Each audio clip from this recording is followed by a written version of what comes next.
warahmatullahi wabarakatuh. Selamat siang, salam sejahtera semuanya.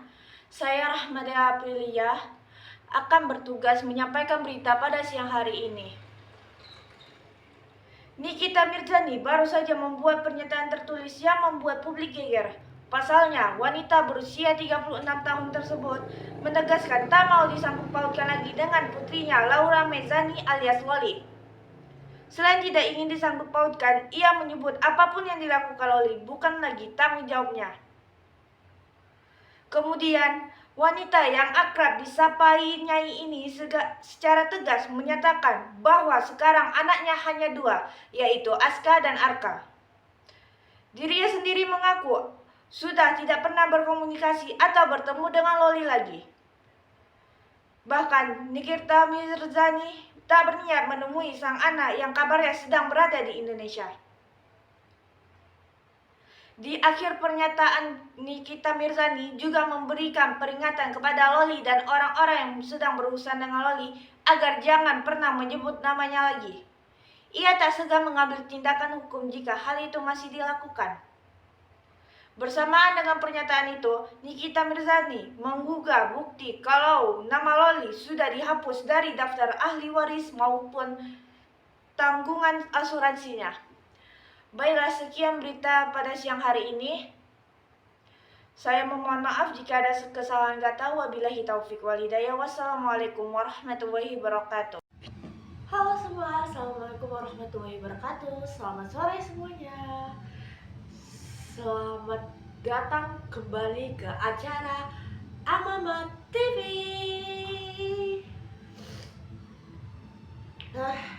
Ini saya lagi film. Oke, jadi hari ini kita kedatangan tamu istimewa yang kabarnya akhir-akhir ini beritanya lagi hot karena pacarnya lebih percaya kepada sahabatnya, dia terus kena tuduh segala macam. Oke, langsung saja kita panggil bintang tamu kita pada sore hari ini, yaitu Liana Queen Ruby. Tepuk tangan untuk. Halo teman-teman, nama saya Liana Queen Ruby. Oke. Singkat saja ya, Rahma, saya ingin menceritakan pengalaman saya soal soal pacar saya yang nuduh saya tuh ya enggak dia dapat cerita tuh dari sahabatnya, namanya kita samarkan aja ya, Aldi. Oke. Kita samarkan jadi Aldi aja ya. Dan nama pacar saya nih kita samarkan juga namanya tuh Akid. Oke. Jadi ceritanya gini ya, Rahma, gimana ya, gini mau bilangnya agak gugup gitu, takut orang yang nengok. Jadi ceritanya itu sahabatnya tuh ya teman satu perumahan saya gitu kan. Jadi temennya nih bilang kayak gini lah sama saya pas di sekolah itu. Dulu saya masih SMP itu ceritanya, oke? Temannya bilang kayak gini, ya bagi duit dulu dong 5.000. Dan posisi saya di situ lagi nggak ada duit. Itu saya bilang kayak gini sama dia, mohon maaf banget lah Aldi, gue nggak ada duit sumpah. Gue gak ada jajan sama sekali. Nah, selang waktu kemudian, gak lama setelah itu pacar saya tuh tiba-tiba marah. Terus saya bingung, kok tiba-tiba dia marah gitu kan. Pokoknya dia tuh marah-marah sambil bilang saya wanita murahan lah, wanita yang kotor lah, gini-gini segala. Terus saya bingung, saya kenapa kok tiba-tiba dibilangin wanita gituan, murahan, apa sih maksudnya gitu kan. Pas saya tanya alasannya kenapa dibilangnya saya pernah gitu-gitu sama seseorang tuh, saya juga ikut bingung di situ. Sejak kapan gitu dekat sama cowok lain aja saya nggak pernah, gimana pula mau gitu-gitu. Terus saya bingung, saya tanya sama dia tahu ceritanya dari mana. Terus dibilangnya dari sahabatnya yang satu perumahan yang sama saya gitu. Dan saya ingat juga sahabatnya yang satu perumahan sama saya itu kan cuma si Aldi itu. Udah, saya tanya lah sama si Aldi itu langsung kan. Dibilangnya kayak gini, ya ngapa kalau aku bilang kayak gitu sama pacarku, nggak senang. Kok nggak kasih aku duit? Ya itu ku ceritain yang aneh-aneh. Tuh ya kayak sakit lah gitu kan. Masa ya kita dituduh melakukan hal nggak pernah kita lakukan gitu kan. Hampir menangis. Dan semenjak itu hubungan saya ya gitu sama dia, kami putus. Dan kalau tiap ketemu pun kadang selalu bilang murahan gitu, dicap wanita murahan, wanita nakal, wanita kotor, wanita yang sering main gila sama cowok. Padahal sebelum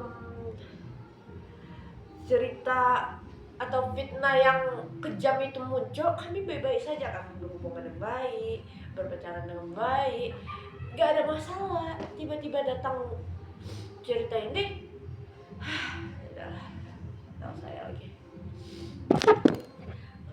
nggak tahu. Waduh, cukup memprihatinkan juga ya.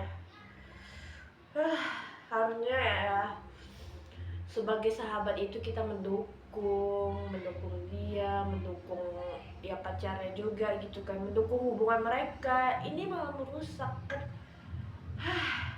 Duh, saya tidak pernah bertemu dengan orang seperti itu. Kalau enggak pasti udah saya pukulin itu, benar. Kayak rasanya tuh gak pantas. Dia kayak menjadi orang ketiga dalam hubungan kalian gitu kan.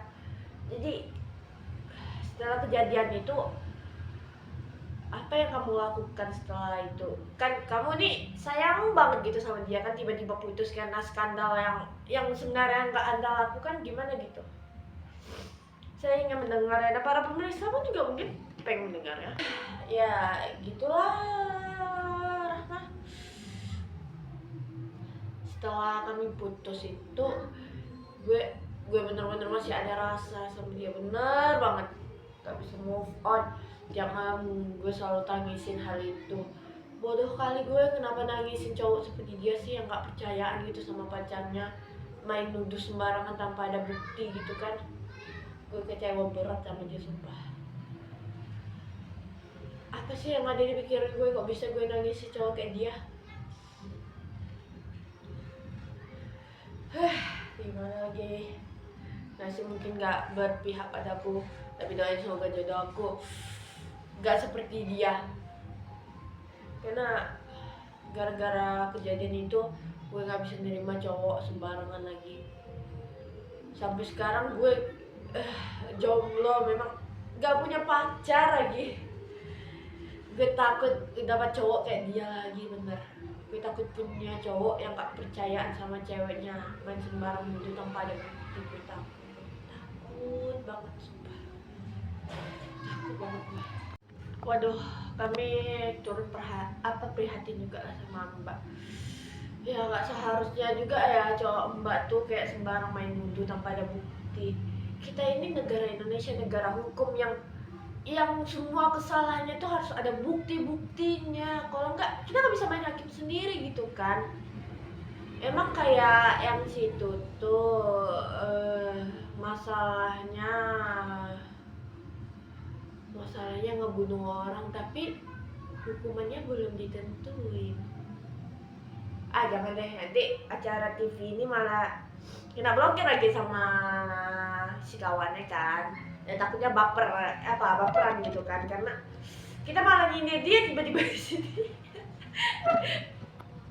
Biarin aja loh kita nyindir dia, apa salahnya kan? Emang memang negara hukum di negara Indonesia ini kadang gak adil memang. Yang gak bersalah dibikin bersalah, yang bersalah dibikin gak bersalah. Contohnya kasus Verdi Sambo, ini sampai sekarang belum ada kan hukuman matinya kan? Tak kemana pun, tak lagi beritanya nggak pernah muncul.